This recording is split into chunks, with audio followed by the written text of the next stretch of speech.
E hoje a gente vai falar sobre a perda de um dos pais na infância ou dos dois, como isso reverbera na vida de quem perde os pais. Se você conhece alguém ou se você passou por essa situação, aqui nesse vídeo você vai encontrar informações importantes. Então já deixa seu like se você gosta desses assuntos e eu já te agradeço desde já a sua inscrição aqui no canal. E se você quiser fazer alguma pergunta, algum comentário, também fique à vontade que eu respondo. Acredite, debaixo da casca áspera da maioria das pessoas há um ser desejoso de dar e receber amor. Não existem problemas sem solução. Então, o que acontece, gente? Olha só. Quando a gente tem uma perda de um dos pais na infância, como é que é sentido isso? Como é que a criança sente isso? A criança até os 7 anos, ela não tem consciência formada ainda, ela não sabe muito bem interpretar as coisas, né? Então, nesse momento, eu já peguei casos assim de perdas na infância que trazem situações muito ocultas na vida da pessoa depois. Porque a pessoa, o que ela diz? Ela diz assim: Grazi, não, eu entendi, eu sei que o meu pai e a minha mãe fez a passagem ali na infância, naquele período que eu era criança, eu sei que isso aconteceu e que foi forças maiores que atuaram nisso, eu tenho consciência e tal, tá tudo bem. Aí a gente começa ali olhar a movimentação de vida daquela pessoa, porque quando a gente faz um atendimento, eu busco um pouquinho ali da história, né? A pessoa vai me contando o que dói, ela me conta, né? Assim, de uma forma bem sutil, né? E para quem trabalha com isso já tem uma percepção mais aflorada, assim, da onde que tá a dor, né? Então, alguma palavrinha ou outra a gente pesca. E ali, quando a gente entra ali naquela movimentação que existiu ali, a gente vê que existiu ali algo muito forte. E aí, o que acontece, gente? Quando a criança perde um dos pais na infância, ela não tem referências de como lidar com aquilo. Ela não tem. Né? Conscientemente ela não tem. Ela também não sabe como agir devido assim a se um dos pais fica, né? Por exemplo, faleceu o pai e a mãe ficou. Como ela age perante essa situação com a mãe? Se tem irmãos, como ela age com os irmãos? Se ela está indo na escola, como ela age na escola. E é muito, muito, muito interessante quando a gente vai buscar essa informação e vai trabalhar essa situação, a gente vê assim, ó, que no primeiro momento, quando a criança tomou consciência da morte ali de um dos pais na infância, ela tem aquele baque inicial, mas é um baque inicial aonde ela fica com raiva. O primeiro sentimento que vem é raiva. Raiva do porquê que aquela pessoa abandonou. Ela não entende, ela não tem essa consciência de que ela poderia, que aquilo dali foi uma movimentação de vida, né? Que enfim, todos vamos em algum momento. Mas a raiva nessa situação, ela se aflora. E também o sentimento de culpa. Que aí a criança começa a fazer um movimento de buscar. O que eu fiz de errado para o meu pai ter ido embora? O que eu fiz de errado para minha mãe ter me abandonado? Ela começa a se culpar. Ela começa a dizer assim, se eu tivesse feito algo, isso não teria acontecido.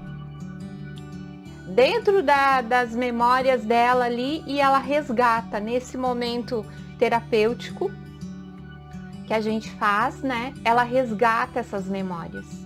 Ela vai ver que ela ainda sente culpa, ainda sente raiva, ainda sente o abandono daquela situação, daquele trauma lá da infância. Isso tudo na vida adulta ainda continua atuando. Então, o que acontece na vida dessa pessoa? Tá? A raiva é constante. Às vezes ela explode, ela vem algum gatilho que faz ela trazer aquela memória inconsciente e a raiva aflora assim com muita explosão, né? Então ela tem esses rompantes de raiva. Também o que acontece ali é essa trava na vida sempre, porque como tem aí o sentimento de culpa, não visto, não curado, não olhado, não trabalhado, ela carrega essa culpa aí por muito tempo, quer dizer, até não olhar para isso, até não ressignificar essa história toda. E aí, olha só, a gente só consegue ressignificar uma história da infância indo novamente para aquela memória, acessando novamente aquela memória. Por isso que é tão importante esse trabalho aí de fazer uma... Porque, assim, o Bert Hellinger, ele era hipnólogo também, né? Então, muitos movimentos que ele e a Sophie fazem é da hipnoterapia, né? De regressão. Muitos movimentos é de regressão. E eu vi que essas duas terapêuticas, elas se complementam muito para o resultado final. Então, às vezes eu não preciso regredir a pessoa uma sessão inteira. Às vezes, no momento da constelação ali que a gente está fazendo, a gente já faz movimentos de regressão e a pessoa consegue acessar aquilo que precisa para ser liberado, né? Então, eu vejo assim, que se a gente não faz esse trabalho de ressignificar com o olhar da criança, que aí a gente só vai conseguir num processo terapêutico, né? No workshop também a gente faz alguns movimentos assim, de regredir até a infância, né? Então, quando a gente faz esses movimentos, muita coisa é harmonizada na nossa vida atual, porque o que a gente está vivendo hoje. Porque quando a gente vai lá nessa história e ressignifica essa raiva, a gente não precisa mais sentir essa raiva que sente do marido, da esposa, às vezes, né? Porque ali muitos movimentos de agressão dentro das famílias acontece justamente por uma dor lá da infância. Entende? Essa agressividade que aflora é uma raiva de outro lugar, não é da pessoa que está ali com você. Então, cuidado, se você tem esses rompantes de raiva, você tem que tratar isso. Você tem que olhar para isso, você tem que entrar num processo de se desenvolver para isso ir te liberando, porque isso também te aprisiona, né? A vida fica difícil quando a gente tem esses sentimentos de raiva, culpa, e daí a gente não se sente merecedor de ter uma vida melhor, e aí acaba ficando ali naquela história, às vezes o resto da vida, por causa de uma situação que poderia ser ressignificada com o olhar de adulto hoje, né? Só que isso aí fica muito inconsciente, gente. Eu atendi uma pessoa uma vez, quer dizer, eu nem consegui atender ela, porque ela estava tão cega de raiva, e justamente pela perda de um dos pais, porque ela não enxergava absolutamente nada. Tipo, eu falava A para ela entendia Y, sabe? Então, eu disse, eu não vou conseguir te atender, não tem jeito, porque a pessoa fica realmente cega. Todos os outros têm culpa, todos os outros têm a responsabilidade, menos ela, porque ela ainda está na dor da infância. E é difícil a gente lidar com essas pessoas que carregam essa dor muito grande, porque se a pessoa não se abre para olhar para isso, ela vai continuar assim o resto da vida, né? Então, assim, observe isso em você, observe isso na sua vida, observe isso nas pessoas que você se relaciona. É importante a gente olhar para essas questões, né, para essas feridas que ficou na nossa alma, né? Esses rompimentos que a gente teve aí na infância são todos significativos, né? Então é importante, principalmente de pai e mãe, né? E é importante a gente olhar para isso. Porque assim, ó, o que acontece, gente, ó? Por que saiu essa caixinha aqui, ó? Porque a pessoa fica com a casca áspera. A cartinha que saiu foi essa: acredite, debaixo da casca áspera da maioria das pessoas há um ser desejoso de dar e receber amor. A pessoa fica machucada e aí ela faz uma casca ali mesmo. Ela diz: aqui ninguém entra.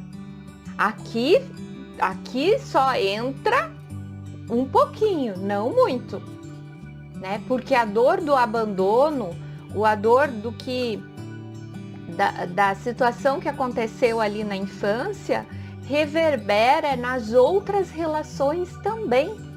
Então a pessoa ela não se abre, ela se fecha. E então essa pessoa que tem essa atitude de ter a casca áspera com as pessoas, né? Existe ali uma dor grande que provavelmente foi de uma perda ou de uma separação, né, na infância, e isso causa muitas dores, né? Entenda que a perda às vezes não é por morte, né? Até ontem eu atendi um caso que a separação não foi por morte, mas foi uma exclusão tão grande que até hoje traz essas memórias aí de dor também, né? De dor também. E a pessoa sente, quando a gente leva ela nesse movimento, ela vai sentir que existe algo ali que acabou fechando ela, Então não se abre totalmente, não, sempre tem uma barreira ali que dali a pessoa não passa, o outro não passa, né? A dor da mãe é sentida quando a criança nasce, essa ausência do pai também é sentida. Muitos trabalhos aí que a gente vê que a dor lá do útero, né, ainda continua ativa. Quando a gente regride ela, a pessoa ela vai sentir essa dor de novo, né? Então, o que é importante, né? A gente observar a nossa vida, a gente fazer essa auto-observação. Se eu apresento sempre um comportamento que ele é agressivo, que ele é destrutivo, que ele é limitante na minha vida, na minha família, quando eu tenho esse tipo de comportamento, e mais, às vezes eu não percebo que eu tenho esse tipo de comportamento. Então, quando alguém me diz, escute o que sua esposa, o seu esposo fala. Quando eles te dizem assim, você é desse jeito, acredite assim, ó, de uma forma a pelo menos olhar para essa história, refletir sobre isso. Não leve isso como uma agressão, mas olha assim, tipo, com atenção. Será que o que ele está me falando é verdade? Será que essa pessoa está me falando, me trazendo uma informação que pode ser importante para mim? sabe? O que as pessoas falam, gente, assim, em momentos né, enfim, você sabe o que eu tô falando, né? Quando vem aquelas coisas que a gente toca, assim, toca lá na nossa ferida e que a gente quer reagir, em vez de reagir, pensa, diz assim, será que eu tenho isso então? Será que é isso que está trazendo esses conflitos aí para nossa relação? E pega isso como uma informação boa para você investigar em você mesmo. A gente tem que parar de ser infantil, de achar que o outro está querendo me agredir a todo momento. Não é disso que se trata o nosso crescimento. O nosso crescimento é olhar para tudo o que as pessoas me trazem de informação que de certa forma toca aqui dentro, porque se não ressoasse, se a pessoa fala uma total coisa que não tem cabimento nenhum, não ressoa com você, você não vai nem dar bola para aquilo, entende? Agora, quando machuca, é porque tem algo aí. E esse algo aí, normalmente é uma coisa que você não quer ver. Por isso que tu briga com o outro e diz assim, não é, eu não sou assim, e é você que é desse jeito, e não sei o quê. Então você quer passar a bola pro outro, mas não adianta. O outro não vai resolver o que tu tem que resolver, né? Então, assim, dá uma olhada no que as pessoas estão te trazendo. Normalmente tem um fundo de verdade aí. E tem um fundo de verdade de algo que está inconsciente. Porque perceba, gente, olha só. Aquelas memórias sofridas da infância, aquelas memórias que são muito difíceis para a gente lidar, a gente esqueceu. A gente anulou ela. A gente disse assim, isso daqui não existiu na minha vida. Sabe aquela memória seletiva? Que tu diz, isso daqui é tão dolorido que eu nem vou olhar nunca mais? É isso que acontece. Então, quando tem aí memórias ocultas de dor, de rejeição, de sofrimento, que não é muito explícito, assim como, digamos assim, a morte. A morte é totalmente explícito, não tem como tu negar ela, né? Porém, em alguns casos eu já peguei de total negação, né? Então, assim, a gente nega aquilo, não quer olhar para aquela dor e só que vai sendo manifestado isso na nossa vida, vai sendo manifestado, até chegar uma hora que eu não vou mais aguentar e eu vou ter que procurar ajuda, porque ou eu tomo remédio para me acalmar, né? Ou tomo os antidepressivos para acabar com a minha tristeza profunda. Mas enquanto eu não olho para a dor, o remédio vai só anestesiar, mas não quer dizer que curou aquela dor ali, né? Então, assim, gente, entrar num processo de olhar para dentro, né? Olhar para situações aí difíceis da nossa vida, não é fácil. A gente precisa de coragem, porque vai cutucar na nossa ferida. Mas é tão transformador, e aí as alunas do curso podem me dizer aí, e vocês já podem acessar vários depoimentos lá que tem no YouTube dos alunos do curso, do quanto isso nos transforma e deixa mais leve, muito mais leve. E pode ficar muito mais leve. Só que entenda, gente, é um processo.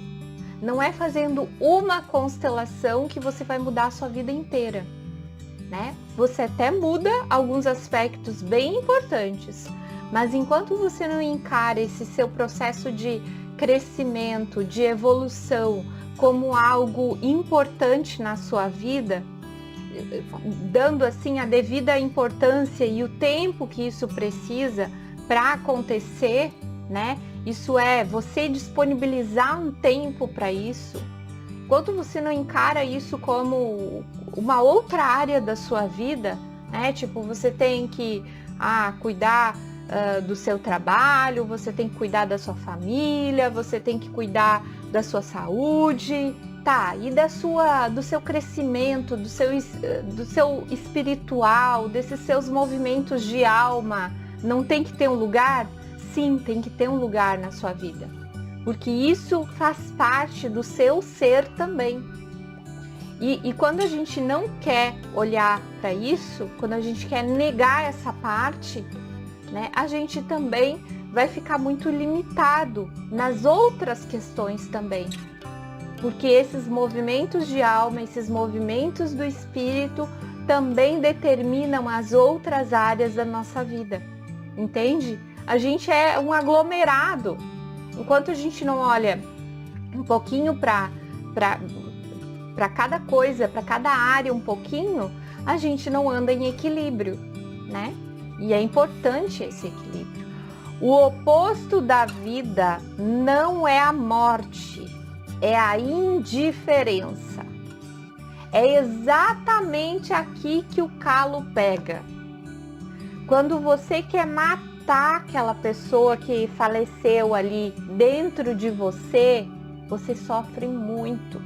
Você quer ser indiferente àquela dor, você sofre muito. Você quer ser indiferente àquela pessoa, você sofre muito. Entende? Então, é importante, gente, a gente olhar para essas questões com a devida seriedade que elas merecem ser vistas, olhadas, honradas, né? Não ache que a perda de um pai na infância vai passar assim, tudo bem na sua vida. Não vai passar tudo bem. Isso você está sendo indiferente com a dor.